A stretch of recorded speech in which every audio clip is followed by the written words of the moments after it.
Hello guys, it's JBot again with another battle report. This time it's the Minefield mission from HotAC. We started the HotAC campaign over with a handful of us a few weeks ago, and we ended up with a 6-player game. So I apologize that this is going to take a while. Even at double speed, it is well over an hour. So I've cut out as much as I could, and you'll see some jumping around here as we go. There are 6 of us on this team. 2 people have Y-wings with TLTs. 4 of us have X-wings with various modifications. Later on in the campaign, if we run with fewer ships, I might actually list those out for you on the screen.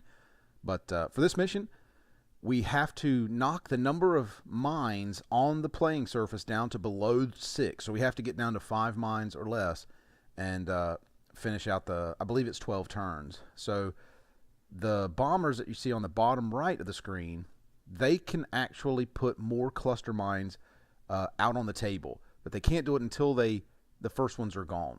So once we start destroying them, they will start dropping them. They only have a few restrictions about how they can do that. So in general, they have a pretty clear path to do so. So they become very important to destroy early on, or you end up, like we do in this mission, fighting an uphill battle against just more and more mines. We are just off the screen at the top. I apologize that. We are still working on our cameras. But we are essentially in a line, and we are slow rolling towards the first group of 3 mines. A couple of us will split off and attack the next level. But mines can be attacked, target locked, just like normal. They have 3 hull points and 1 agility. For every hull point that you knock off, whenever the mine does go off, if a ship does fly over it, it will do 1 less damage. So if you do 2 damage to it, it will only do 1 die when you fly through it. And of course, the Imperials are immune to this, so they can fly over them willy-nilly. Our plan was not a very good one. I'll go ahead and say that. We had decided we needed 2 halves of this table, so we put our 2 Y-wings on the TLT, with the TLTs on the left-hand side to deal with the group of TIE fighters, and we put the X-wings on the right-hand side with the hope of destroying the bombers. We had some bad luck here. We had a little bit of a tough time cleaning out the mines as fast as we thought we could, and then of course the bombers started dropping them in perfect places and putting them further and further apart from us to hit. So this first turn, as we go through pretty quickly, is just us shooting at mines. We do have a bit of an okay time at it. The unfortunate part is the TLT side, they have to really focus on one mine or they're not going to destroy one. Unlike the X-wings, which can get 4 dice, they have a little bit of trouble doing that much damage in one shot. So now here we see the TIE fighters moving in. And those gray cluster mine tokens are some 3D printed ones that Biff did, or Biff's dad did, or someone in Biff's family did. That Jim, we have been picking on him that he needs to paint them up so that they don't look so weird on this table with the rest of the cluster mines. And here we see the bombers continuing to streak straight forward toward us. And of course they drop a mine. We destroyed one, so now they can. They're going to start really closing off the table. They can only do 1 a turn, but believe it or not, that's a lot unless you can start destroying them. As long as those mines don't overlap each other, then they can just continue to drop them. And 1 a turn is hard to stop if you're too busy focusing on the ships and not on the mines themselves. As they move in, they will start to get... we actually do the rules a couple of times wrong here, which is nothing new for our channel. But the target locks, I believe, are supposed to happen with bombers before they move, not after they move. And we go back and forth over these instructions. And let me explain the problem that we run into here. We play a lot of these, and we make assumptions. It's no different from anything else. We make an assumption that we know the rules instead of actually reading through the rules themselves. And so for quite a while in this mission, we get a chunk of these things wrong. And so I will say to anyone who's playing this, if you haven't played it in a while, make sure you go step by step through the movement charts for the enemy ships, because it can be confusing. They do have stages for things. They can have abilities and do actions that are counter to the rules of a normal X-Wing game. So if you're playing HotAC, just make sure that you read through the rules and continue that. Here we are continuing on our run forward. I am there in the middle on the right hand side. That's my X-Wing. I'm actually using one of the new X-wing ships. We tried to all use slightly different ones, paint schemes and things, just so it's more easy for us to find our ships. Jim is a pilot skill 3 right now because this is our second mission, and he gets to take the lead there. He's the one with the squad leader and shooting things up. The only thing we ran into, and it's a little bit busy here for me to explain to you, is that because there's basically two halves of the table, we did a lot of kind of simultaneous things. Because there were so many of us in an attempt to speed this up, people on the right-hand side, people on the left-hand side would often attack differently, or attack at the same time, roll at the same time, since the two halves weren't really in each other's way. Until we got to the Imperial turn, then it was important for us to kind of focus. There we see Jason actually took a mine out just in front of me. I have target locked the person in front of me there. You can see my goofy little Ewok target locks. And I have an ion torpedo. The goal here for me was to hammer those bombers, lock them down so that we could turn in and get them in really close range to fire. And then I was going to fly by everybody and go on a run, killing off as many of these mines as I could, while the rest of the team swooped in, turned in, and hit those bombers. That was the plan. Didn't work out that way.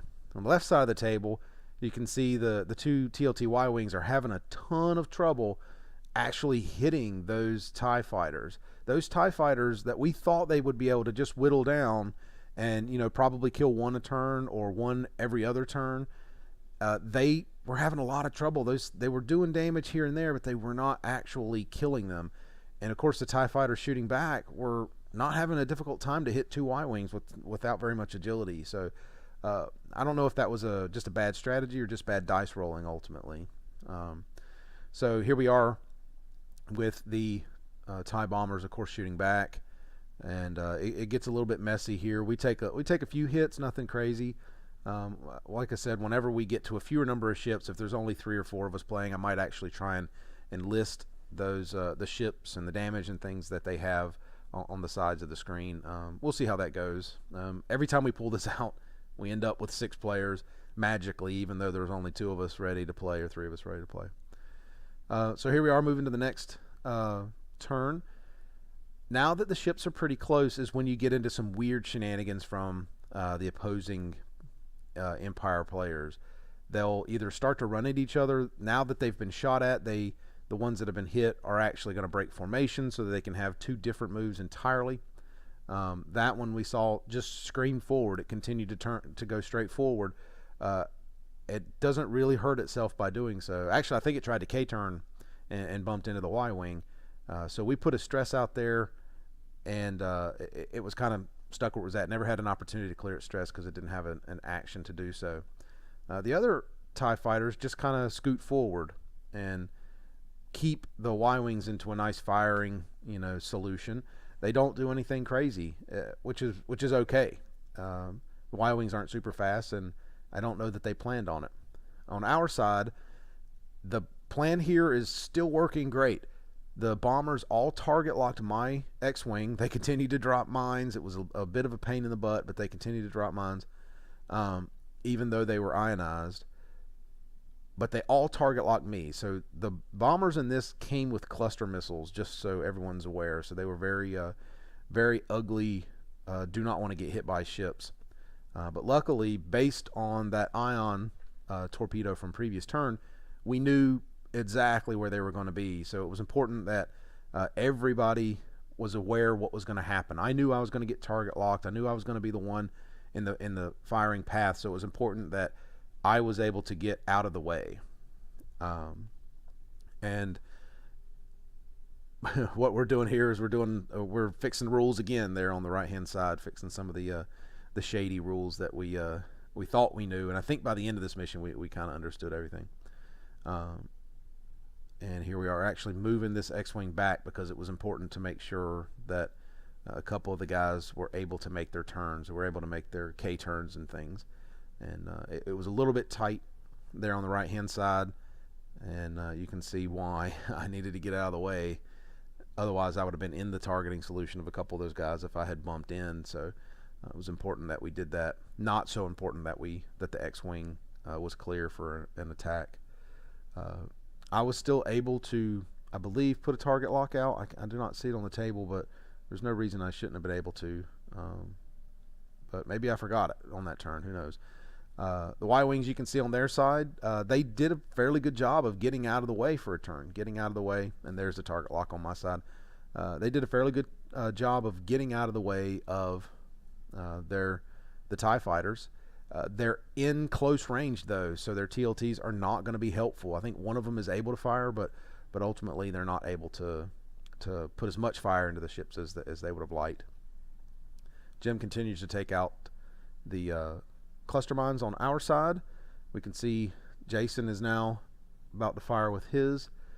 We have some bad luck on this side, unfortunately, but I think I put the my target lock because of my my astromech. I can actually target lock my teammates, and since I knew that my one up there was going to bump, I target locked him, which allows me to let him re-roll one of his attack dice on his attack. So although he bumped and he wasn't able to actually attack or actually put down a focus or a target lock, my target lock, since I knew I couldn't shoot at anything other than a mine way off in the distance, would give him at least a little bit of dice modification in it. And the astromech that I'm using is M9G8 that allows for that ability. And in the next mission, we'll see how I kind of am doubling down on that ability of the astromech. The Y-Wings on the left having some trouble again. I mentioned their TLTs just didn't do as well as we thought they would. TLTs in this are great. A lot of people will tell you that you need to take Predator with it, and I do believe both of these ships go that route after this mission, because TLT with Predator is very powerful against these low pilot skill ships. But TLT as it is a little bit tough because they are highly agile ships, and they do have a chance to get out of the way. So without combining their fire on one ship, and because they got in close over there, they weren't able to do so. They're having a difficult time taking out those TIE fighters. On our side, you can see we did a little bit of damage to the bombers, but we didn't put on as much as we had hoped. And we took out a couple of the mines, but we weren't able to do any damage to the mine layers. And those bombers are problematic because they will just continue to spit out bombs. And if you let them do that, it will be a long, long day, and it will get harder and harder. Because, of course, we know eventually we're going to get reinforcements in these missions, and it's just a matter of time. So if you don't hurry and get rid of them, you're going to face even more opposition while you do so. Here we see the TIE fighter starting to move. Again, they're all turning sharp. Here I think they're sharp 2s, the ones that actually could do so, that didn't bump. Which is all of them still except for that one that had to do a turn.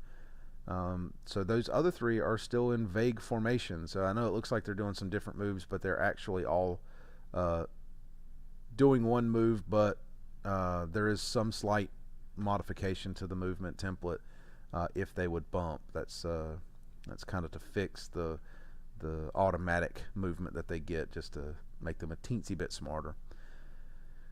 One of the things you'll notice on this board, because it is so busy, is the number of times that the templates for the mines move. They do tend to shift around a little bit here and there, and that's unfortunate, but it's hard to keep them in place. I think if you were to make this much more serious, maybe just a little piece of tape, rolled up tape underneath each one to keep them from sliding around too much, probably wouldn't be a bad idea. That's just a suggestion for going forward. If it's just watching over this in the edit, there was a ton of just shifting back and forth in the templates, especially when they're in close to ships and ships are trying to fly over them. Here we see them fixing the one TIE fighter that was in the back there. I believe it continued to turn towards the back of the map. It will come back into play later, so it is not off the map. It has not been destroyed. It's just turning on the other side, and it's hard to see. Unfortunately, it's off the map a little bit. You can see everybody debating what these bombers are going to do next, who they're supposed to be targeting, and what direction they're going to go. You will see as they move, because we haven't taken them out, they will continue to drop bombs, and it is unfortunate, but it becomes a huge problem. I believe that one was stressed for some reason. I do not recall why. But they will continue to drop bombs, making this a very clustered map and very difficult to get around in if you're not careful. You're going to end up flying through some of these minefields, and it's unfortunate, but it was bad planning on our part. I believe the last time we did this mission, we went gung-ho for the bombers themselves, and it was much better tactic than trying to fly by them and turn around. And I think had we just nosed up and just gone joust for joust against these bombers with our 4 X-Wings against the 3 of them, I think we would have done a lot better and a lot quicker job on them than we did. Actually, if we'd put all 6 of our ships on this side, I think we could have killed them off really, really fast. So we're continuing the bombers move. Now it's going to come down to us. You can see all those target locks that are now, I think they're still on me. They just got moved off to the side a little bit. Or they might be on him. I do not recall. But they will continue to try and figure out what we could do with our ships. We made some really bad decisions in here. I'm not going to claim that we did a great job here on the right hand side.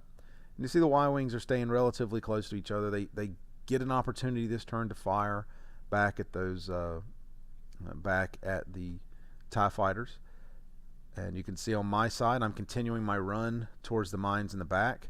I target lock Jason's X-Wing to give him the same boost that I gave the other one in the previous turn. So let him modify his dice a little bit. In the hopes that we could do a lot more damage to those bombers. Because right now that's more important than me target locking these mines. Because taking out mines isn't helping us right now. The bombers are the most important thing to do. They're the biggest threat. You can see the guys on the other side, the Y-Wings, are trying their best to determine who to shoot and who to take out. They suffered a bit from lack of focus. They had trouble with not being able to keep one ship in their guns turn after turn after turn, and that was unfortunate. We see put a couple damage on the bomber, and what we ran into with the bombers is we didn't focus on those either. That became the problem. And kind of the storyline of our mission is that we did not focus on one ship and take it out and then move on. I know I've said this in other battle reports, but that tends to be the biggest fault that we have. We take targets of opportunity instead of focusing on one ship and really hammering it. We like to fly around and are afraid to bump instead of doing whatever it takes to get rid of that one ship. So we continue the move here. With little bits of damage here and there, but nothing overly major. I think we did kill one bomber this turn. It looks like we did, so that was successful. That was good. Helped us out quite a bit. But I believe this turn they're going to start to get reinforcements. And reinforcements are dangerous in HotAC because they can come from pretty much anywhere.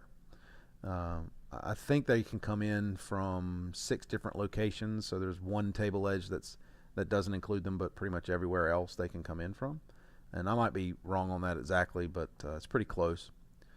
And whenever they do come in, they seem to always come in the worst possible location. And although we're continuing our attacks here, it's fairly fruitless on both sides. The TIE fighters up top don't really have any shots, and the Y-Wings do have some shots, but they're kind of have some bad luck with them. They do a little bit of damage, but they aren't able to kill one. Again, it comes from a bit of a lack of focus, and you can see him blank out on his dice right there. And he's able, I believe he's able to do a point of damage against one of them this turn, but not able to actually kill it. Here we are.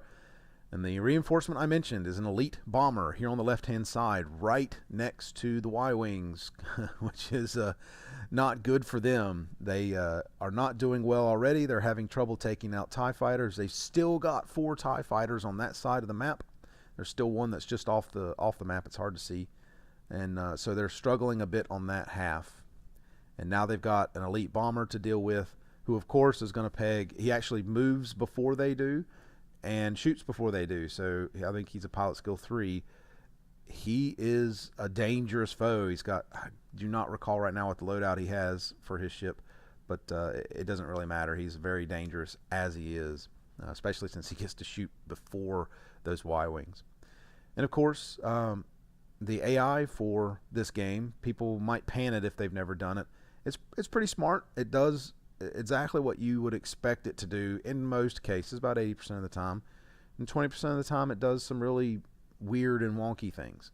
What we found is just because it does something wonky on one turn doesn't mean that it was a completely bad idea. It might be that 2 turns from then, so it does one weird one and then one really smart one, and suddenly it's in a position you were never expecting it to be in, and it's really cutting you down. So bravo to the people who created this. We continue in the move of the TIE fighters. Now we're over here on the bombers. They're finding their target. That's what we're doing, and then doing their adjustments to how they will move. It is still critical for us to get rid of as many of them as we can, because if we don't, then it'll do exactly what it did just then, which is drop another bomb, or another bomb template behind it. We're a little slow on the uptake here as we move things around, but there you can see Jim putting it just at the edge of the table, another cluster mine template. And these are paper ones that we printed out, made copies of them, printed out, so we'd have enough. These are not, we do not own this many cluster mines, although we might be close amongst all 6 of us. So the other ones are continuing to move. They're all separate entities now. On our side of the table, the bombers are, so they're all rolling independently for their movement on the HotAC chart. And so they can do some interesting things. They stayed bumped, or at least that second one stayed bumped. The couple moves that it had, the opportunities it had, were not able to fix it. So you can see me now turning around on my run. I had to abort it because we were having so much trouble down there with the bombers that I went ahead and aborted my mission to kill off mine token, or the mine templates, and actually decided to turn around and come back in to help out the team. I have left, if you notice, I have left my target lock up on Jason's X-Wing up there towards the top next to the bomber, and I can do that. It's a target lock. So I am still able to modify his dice, or allow him to modify one of his dice, despite being way out here on the corner by myself, which is a good thing. I really do like that astromech. I don't think it gets a ton of play in standard 106, but it works really well here in HotAC as kind of a teammate component. And we had forgotten that it should be getting an assist, or should be giving me an assist point every time they're able to convert one of their dice from like a blank to a hit, or if I made a defender convert his from a hit to a miss. So it's actually very lucrative down the line once we remember to use it. Over here on the left hand side, you can see the bomber. What did he do? The perfect move. He just went 1 into the side of the to shoot into the side of this Y-wing. He's going to roll here for damage in a second. We saw that attack that was just done was actually against one of the bombers up top, but what's going to happen next is, of course, the one down here will get to attack, and Jim was able to successfully kill that bomber, which is great. Helped us out quite a bit there. We're starting to clean this up. Our messy turn starting to clean it up, which is good. The next thing is, of course, the bomber doing his damage into I might have already rolled that and I just missed it. Or maybe we were going to do half and half on the table. I do not recall, because it looks like we're passing on to shoot at the mines and things now. So we'll hop ahead. Apparently I did miss that attack run from that bomber over here on the left hand side. I do know the Y-wing survived. It definitely wasn't destroyed, as you can see as we move into this next turn. But both of those Y-wings are in huge trouble right now because of their location. They're caught between TIE fighters and that elite bomber that's on their side. On our right hand side on the X-wings, we were able to knock out one of the bombers. There's one left on our side. If we get rid of him, he can't drop bombs anymore, which will help us clean the table up, because we are really moving on in the turns now, and we're not clearing the table. The table looks almost as cluttered as it did when we started. They're just in different locations. And that's troublesome, because the only way to win this mission is to get that total number of mines down to below 6. And we struggled with that. As you can see here in the first half, we kind of got ourselves caught in 2 halves. We split our forces, and that left-hand side on the screen is just getting hammered by these TIE fighters. And these are Academy TIE fighters. And just the artificial intelligence for the game flew them so well, and the dice rolling for our Y-wing TLTs was so bad that They just weren't able to do anything but put just a couple points of damage on them. So all 4 of those TIE fighters that started the game are still out there. Now they've got an elite bomber on their side too that they're going to have to deal with. So we of course see this as a problem, and we're like, okay, we've got to abort everything we're doing on our side. We can still try and take this bomber out, but we've got to help. We've got to send some help over to that side. And of course, bomber's still there dropping bombs. And he made a perfect move on this turn. He flew right by our X-Wings. So now all that's left to take that bomber out is me coming up, unless we turn one of our other X-Wings around just to get another shot. So it's getting messy, and it really did look bleak as we came into this turn as things moved around. The Y-Wing here on the left-hand side's running as fast as he can to get away, and that elite bomber is just going to keep chasing him.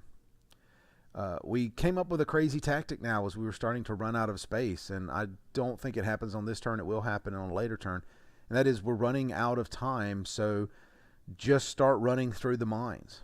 I know it doesn't seem like we're running out of time, but we were having so much trouble that we decided our best strategy was going to be to shoot mines and run through mines, but we had to take out this bomber on this side first.